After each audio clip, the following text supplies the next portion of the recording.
जय जगन्नाथ। आज एक शुभ मुहूर्त आउ पवित्र दिन। यही शुभ मुहूर्त रे जगन्नाथ पाखे निजक समर्पण करी पंचसखा पाखे समर्पण करी माँ बागबादिनी सारला पाखे समर्पण करी मो माँ संतोषी पाखे समर्पण करी जगत उद्देश्य रे किछि आध्यात्मिक ज्ञान आधिभौतिक ज्ञान और आत्मतत्व किछि कहिबी। ता सहित ये जगत रे चलीथिबा समयानुवर्तिक कार्यक्रमर किछि दृष्टांत देवी, ब्रह्मतत्व उपर किछि कहिबी। आओ पूर्वार्जित कर्म फले जाची मु दौथाई बळे जहाँ गीता भागवत रे प्रभु कहिसेंती आज मु आपनका आगे ताकू परिप्रकाश करी। बाबुरे आमे समस्ते ईश्वरंकर संतान। से आमको ये संसार को पठेइचंती। आमे संसार भितर समस्ते संसारी। तारी भितरे आमे समस्ते विभु कृपा पाइबा दरकार। विभु कृपा पाइले आमे शांति सुखरे स्नेह श्रद्धारे ममता भितरे समस्ते रहिबा। मु केन्द्रापड़ा जिला गर्दपुर ब्लॉक पड़सुधा पंचायत भद्र ग्रामरू माँ संतोषी श्रीक्षेत्र ब्रह्मणाक्षर मंदिर जगत उद्देश्य रे जो वचन प्रदान करा जीवो ताहा से जगन्नाथंकर वचन, से पंचसखांकर वचन, से माँ सारलार वचन, से माँ संतोषीर दया संतोषीर वचन। तेणु आपण मन टिके स्थिर मनरे एकाग्रचित संपूर्ण शुणिया को चेष्टा करंतु किछि जानी परिबे। बाबुरे ये युद्धर घनघटा तो लागी गलानी। युद्धर घनघटा लागी गलानी। 2025 पशु पशु आपण अनुभव करिवे। 24 रे सजबाज हो गलानी। पृथ्वी रे खंड प्रलय हब।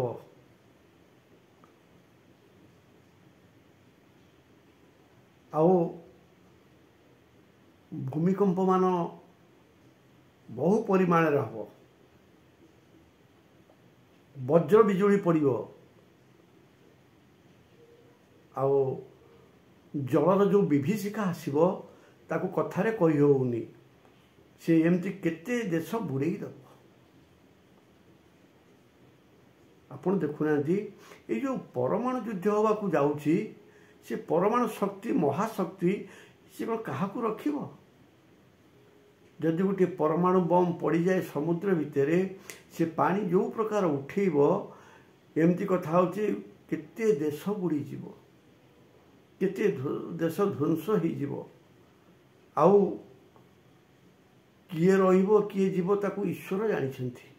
किंतु ता पूर्वरु आमे जदि कथा होची ईश्वर चिंतन रे रहिबा, ईश्वर लय रे रहिबा, आमे जदि ब्रह्म धारणा करिबा, ब्रह्म जिज्ञासा करिबा, आमे जदि परमार्थिक चिंतार रहिबा, निश्चिंत प्रभु दया करिवे। तेणु ये विषय रे पुंखानुपुंख आलोचना करिबा पई विस्तृत समय दरकार। आ से विस्तृत समय अभावरू मु गोटे नंबर दउछि, आपण से नंबर रे जोगाजोग करिवे। 6371041934। बाबुरे यही नंबर रे जोगाजोग कले मु आपन को किछि ब्रह्म धारणा दे परिबी, ब्रह्म चिंतन दे परिबी। आउ ये जीव कहीं आसी मनीष जोनि रे से विषय किछि कहिबी। बाबुरे पशु पक्षी कीट पतंग केते अछंती, लक्ष लक्ष जोनि अच्छी। आमको कहीं से मनीष जोनि रे देले। कारण आमे 84 लक्ष जोनि बुली साइला परे ଯେତେବେଳେ ପ୍ରଭୁଙ୍କୁ ପ୍ରାର୍ଥନା କରୁଛେ ପ୍ରଭୁ ଆମ ପ୍ରାର୍ଥନା ଶୁଣିଛନ୍ତି ଏବଂ ମଣିଷଟିଏ କରିଛନ୍ତି। ଆଉ ଯେତେବେଳେ ମାତୃଗର୍ଭରେ ଆମେ ଥିଲେ ସେ ପ୍ରଭୁ ଆମକୁ କେତେ କଥା କହିଥିଲେ, ଆମକୁ ଦର୍ଶନ ଦେଇଥିଲେ, ଆଉ ଆମକୁ ନାମ କୀର୍ତ୍ତନ ଶିଖେଇଥିଲେ, ନାମ ଭଜନ ଶିଖେଇଥିଲେ। ବାବୁରେ ଆମେ ଆସି ଏଠି କ'ଣ କଲେ? ନାମ ଭଜନ ବୁଲିଗଲେ। ଯଦି ଆମେ ନାମକୁ ରଖିଥାନ୍ତେ, ନାମ କଥା ମନେ ରଖିଥାନ୍ତେ, ତାହେଲେ କଥା ହେଉଛି ସମସ୍ତେ ଆଜି ସାଧୁ ସନ୍ଥ ସନ୍ନ୍ୟାସୀ ମହାପୁରୁଷ ହେଇଥାନ୍ତେ। କିନ୍ତୁ ସେ ନାମ ଯେତେବେଳେ ଭୁଲି ଯାଇଛେ, ସେଇଥିପାଇଁ କଥା ହେଉଛି ପ୍ରଭୁ ପୁଣି ଗୁରୁ ରୂପରେ ଆସିଛନ୍ତି। ଆଉ ଗୁରୁ ରୂପରେ ମଧ୍ୟ ଆସନ୍ତି। ଗୁରୁ ରୂପରେ ଆସି ସେଇ ଚେତନା ଦିଅନ୍ତି, ବାବୁରେ ତୁ ଅବାଟକୁ ଯା ନା, ତୋରି ଭିତରେ ଯେଉଁ ପରମ ଅଛି, ତୋ ଭିତରେ ଯେଉଁ ଜ୍ୟୋତି ଅଛି, ତୋ ଭିତରେ ଯେଉଁ ଆଲୋକ ଅଛି, ତୋ ଭିତରେ ଯେଉଁ ପବନ ଟିକକ ଯାଉଛି, ସେଇ ପବନ ଟିକକ ହେଲା ଜୀବନ। ସେ ପବନ ଟିକକୁ ଚିହ୍ନି ଆଉ ତାକୁ ଟିକେ ଧର। ତେଣୁ ସେ ପବନକୁ ଧଇଲେ ଆପଣମାନେ ନିଶ୍ଚିନ୍ତ ସୁଖ ଶାନ୍ତିରେ ରହିବେ। ମହାପ୍ରଳୟ ହେଇଯାଉ, ପ୍ରଭୁ ନିଶ୍ଚିନ୍ତ କଥା ହେଉଛି ତୁମକୁ ଚକ୍ରବାହାଡ଼ରେ ରଖିବେ, ମା ନିଶ୍ଚିନ୍ତ ପଣତ କାନିରେ ରଖିବ। ଆଉ ଆପଣ ଯଦି କଥା ହେଉଛି ସେ ପ୍ରଭୁଙ୍କୁ ଲୟ ନ କରିବେ, ମାର କୃପା ପାଇବା ପାଇଁ ଯଦି କଥା ହେଉଛି ବ୍ୟଗ୍ର ନ ହେବେ, କିଏ ଆପଣଙ୍କୁ ରଖିବ? କାହିଁକି ରଖିବ? ତେଣୁ ସମୟ ଥାଉଁ ଥାଉଁ ବିଚାର କରନ୍ତୁ, ସମୟ ଥାଉଁ ଥାଉଁ ଉପାୟ କରନ୍ତୁ, ସମୟ ଥାଉଁ ଥାଉଁ ଗୁରୁ ପରମ୍ପରା ଭିତରକୁ ଆସନ୍ତୁ, ବ୍ରହ୍ମତତ୍ତ୍ୱ ବୁଝନ୍ତୁ, ଅଣାକ୍ଷର ତତ୍ତ୍ୱ ବୁଝନ୍ତୁ, ଏକାକ୍ଷର ତତ୍ତ୍ୱ ବୁଝନ୍ତୁ, ସଦ୍ଗୁରୁ କରନ୍ତୁ। ଆଉ ଯେଉଁ ଗୁରୁ ହାତ ମାରି କହିଦେଇପାରିବ ଏଇଠି ଇଏ ଅଛି, ସେଇଠି ସିଏ ଅଛି, ଷଡ଼ଚକ୍ର କିଏ, ଷଡ଼ଚକ୍ର ପରେ କେମିତି ପ୍ରଭୁ ଲୀଳା କରୁଛନ୍ତି, ସହସ୍ରାକୁ ଯିବାକୁ ବାଟ କେଉଁଠି, କୁଣ୍ଡଳିନୀ ଜାଗ୍ରତ ହେବ କେମିତି, ଇଏ ସବୁ ଜ୍ଞାନ ଯଦି କଥା ହେଉଛି ଆପଣମାନେ ନ ଜାଣିବେ, ତାହେଲେ କହିଲେ ଆପଣ ସେ ପ୍ରଭୁଙ୍କ ପାଖରେ ପହଞ୍ଚି ପାରିବେ। କାରଣ ଯେଉଁଠୁ ଆସିଛନ୍ତି ସେଠିକି ଯିବାକୁ ହେଲେ ଗୁରୁ ଏକମାତ୍ର ପାଥେୟ। ସେଇ ଗୁରୁକୁ ଡାକନ୍ତୁ, ସେଇ ଗୁରୁକୁ ଧରନ୍ତୁ, ଯେଉଁ ଗୁରୁ ଆତ୍ମଜ୍ଞାନ ଦେଇପାରିବ, ଶରୀର କଥା କହିପାରିବ। ତେଣୁ ବାବୁରେ ଏଇ ଯେଉଁ ଘନଘଟା ସମୟରେ କେବଳ ଗୁରୁ ଭରସା, ଜଗନ୍ନାଥ ଭରସା, ମା କରୁଣାମୟୀ ଭରସା। ମାର କୃପା ନହେଲେ ଆପଣ ଜଗନ୍ନାଥଙ୍କ ଦର୍ଶନ ପାଇପାରିବେନି। ପ୍ରତ୍ୟେକ ଘଟରେ ଜଗନ୍ନାଥ ଅଛନ୍ତି, ପ୍ରତ୍ୟେକ ଘଟରେ କୃଷ୍ଣ ଅଛନ୍ତି। ପ୍ରଭୁ ପ୍ରତ୍ୟେକ ଘଟରେ ନିରାକାର ଶୟନ କରିଛନ୍ତି, ଅନନ୍ତ ଶୟନ, ତାର ବା ଆଦି ଅନ୍ତ ନାହିଁ।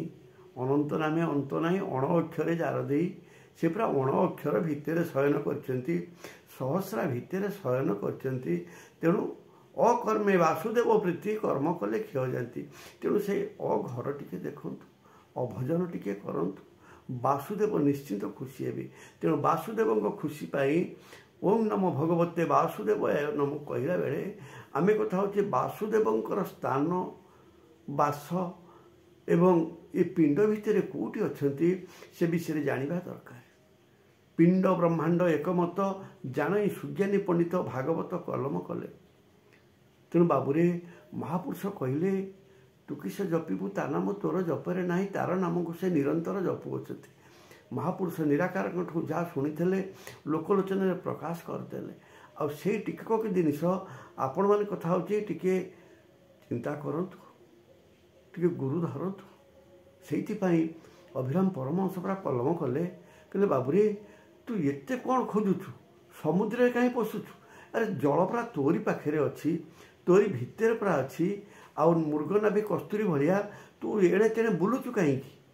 ତେଣୁ ଜୀବ ପରମର ଖେଳ, ଜୀବ ପରମର ନାଟ ଇଏ ଶରୀର ଭିତରେ ହେଉଛି। ଆଉ ଜୀବ ପରମ ଦୁଇ ଜଣ ଇଏ ସଂସାରରେ ନାଟ କରୁଛନ୍ତି।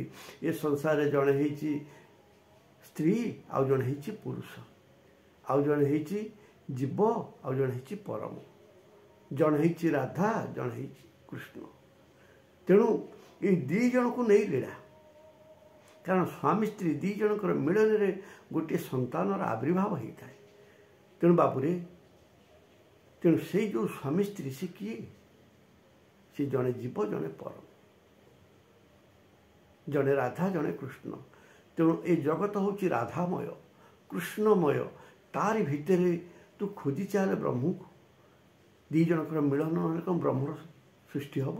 ତେଣୁ ସେଇଥିପାଇଁ ମହାପୁରୁଷ ଅଭିରାମ ପରମହଂସ କଲମ କଲେ जीव परमर भेटाभेटी अष्टादश जे पुराण जीव परमर भेटाभेटी हेले पुराण रे किस काम बाबूरे ये पुराण पुथी केवल से दुईटा कथा को लिखी जीव परमर कारण आउ ये जीव उद्धार होबार कारण ये जीव बर्तमान माया जंजाल पड़ जाइए बर्तमान कथा हूँ जो युद्धर विभीषिका देश देश भितर जो आत्म बड़ीमार समय मु बड़ आमर घरे घरे बड़ बड़ ग्रामे ग्रामे बड़ बड़ सहर रे बड़ बड़ देश रे बड़ बड़ सारा पृथ्वी रे बड़ छोट को लेकिन जो अहंकार तर्जमा चली अहंकार विभीषिका चली से अहंकार समस्त को खाईद अहंकार समस्त को मारिदेव से अहंकार छाड़ एवं निरामय निराकार को चिंता कर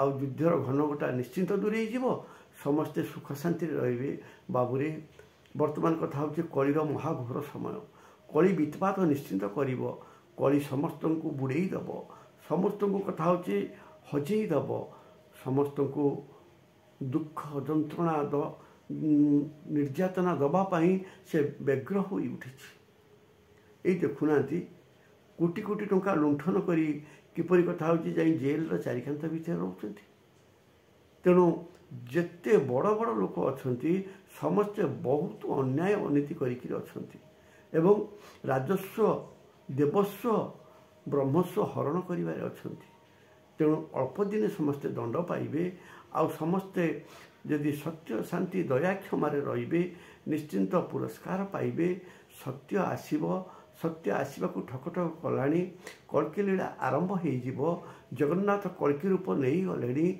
आउ किछि दिन पर 25 रु 32 भितर जो माने थिबे से माने किछि निश्चिंत कल्की लीला को अनुभव करेंगे आपन जदि कल्की लीला रहिबा को चाहूचंती तेणु कथा होची से परमानंद प्रेममय से जगन्नाथ को चिंता करंतु आउ गुरु को अनुसरण करंतु गुरुंकर वाक्य मानंतु से निश्चिंत ब्रह्म दर्शन करेकिरी तुमको सत्य युग को नहीं जीवे। जय जगन्नाथ जय जगन्नाथ जय जगन्नाथ।